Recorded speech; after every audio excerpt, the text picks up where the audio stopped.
Board इतना powerful कैसे कर दिया गवर्नमेंट ने?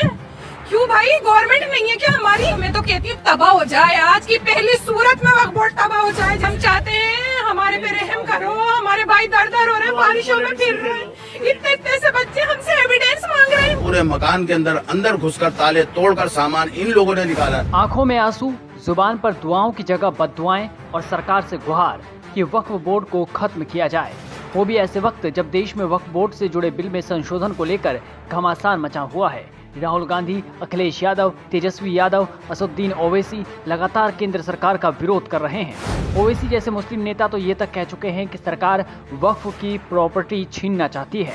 अब नेताओं के इन दावों और बयानों से परे जयपुर में जो मामला सामने आया, उसने वक्फ बोर्ड के कामकाज के तरीके को फिर से सवालों के घेरों में खड़ा कर दिया है। यही वजह है कि एक मुस्लिम परिवार ने ही वक्फ के कामकाज पर आज सवाल उठा दिए।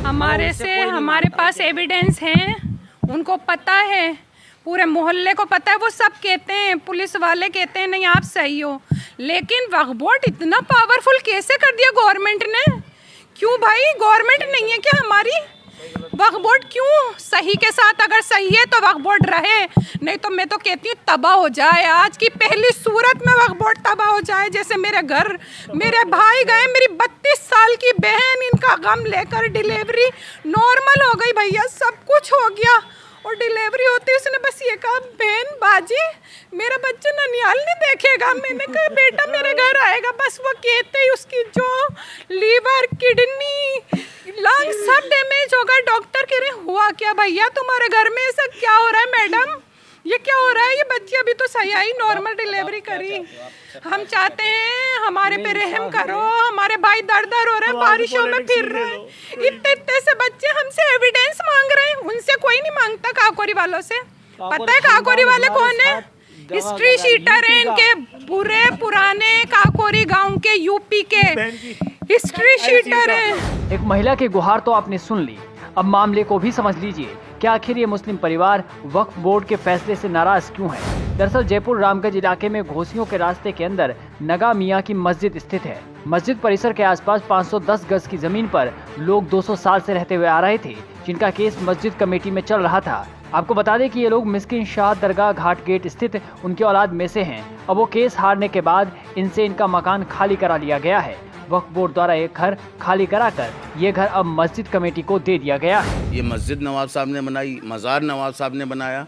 नवाब जो थे यहाँ के वज़ीर थे दरबार के, तो जो राजा थे उनके जो वज़ीर हैं नवाब साहब हैं, तो नवाब साहब के ज़रिए सारे मामलात हुए हैं।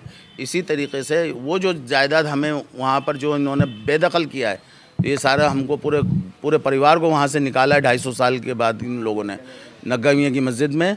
तो इस तरीके से वहाँ पर रहते हुए आज वक्फ बोर्ड ने और इन कमेटी वालों ने, इन फारूक अलवी के ख़ानदान ने, पूरे ने हमारे ऊपर पूरा जुल्म और ज़्यादती के साथ पुलिस के ज़रिए हमारे को वहाँ से निकाला गया है, और पूरे मकान के अंदर घुसकर ताले तोड़कर सामान इन लोगों ने निकाला।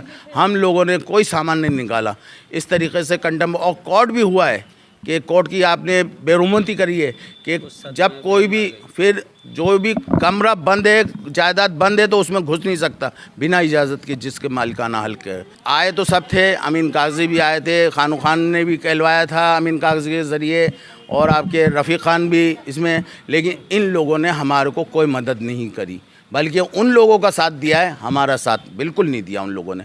बार बार हम चले गए, पूरा परिवार गया, कई दफ़ा गए, खानू खान के यहाँ भी गए, लेकिन इन लोगों ने कभी भी हमारी दुहार नहीं सुनी। इस परिवार का सिर्फ घर ही नहीं गया, बल्कि इनका कहना है कि सर से छत हट जाने के कारण इनके घर के अंदर एक जवान लड़की की मौत भी हो गई।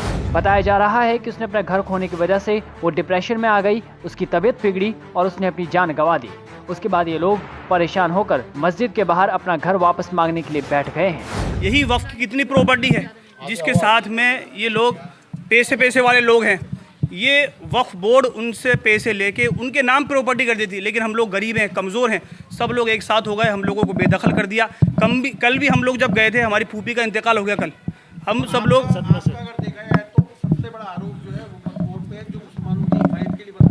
हिमायत के लिए बना है, वो मुसलमानों के ही खिलाफ है, मुसलमानों को ही नुकसान पहुंचा रहा है। वक्फ बोर्ड झूठा, बेईमान, वक्फ बोर्ड बेईमान, बिल्कुल सही है। वक्फ बोर्ड था ही नहीं। वो आप बताओ वक्फ बोर्ड वाले ऊपर उनका कोड वक्फ है और नीचे उनका कोड है। जो वो चाहते हैं वो पैसा लेके फैसला दे देते हैं। हम लोग कमज़ोर हैं, हम लोग गरीब हैं, हम लोग कहाँ जाएंगे। वैसे ये कोई पहली बार नहीं जब वक्फ बोर्ड विवादों में आया हो। 2022 में तमिलनाडु के वक्फ बोर्ड ने हिंदुओं के बसाए पूरे थिरुचेंदुरई गांव पर वक्फ होने का दावा ठोक दिया था। बेंगलुरु का ईदगाह मैदान विवाद, इस पर 1950 से वक्फ संपत्ति होने का दावा किया जा रहा है। सूरत नगर निगम भवन को वक्फ संपत्ति होने का दावा किया जा रहा है। तर्क ये है कि इसे मुगल काल में सराय के रूप में इस्तेमाल किया जाता रहा है।